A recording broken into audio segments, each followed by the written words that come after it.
Ламинат это надежно, гарантированно. Стой. Ну, я уже устал слушать одно и то же в каждом магазине. У вас есть какой-то уникальный материал? А вы что-нибудь слышали про кварцевый паркет? Кварцевый паркет. Верхний слой это шпон натурального дерева, защищенный 7 слоями лака. Есть американский орех, дуб, клен и другие породы дерева. Вы только посмотрите на этот потрясающий внешний вид. У него каждая плашка уникальна. Он всегда будет теплый и приятный на ощупь. Нижний слой здесь это SPC плита на 75% состоящая из природного камня.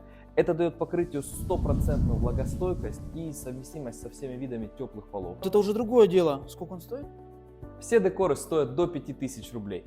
Напиши в комментариях слово паркет, и мы отправим тебе всю информацию.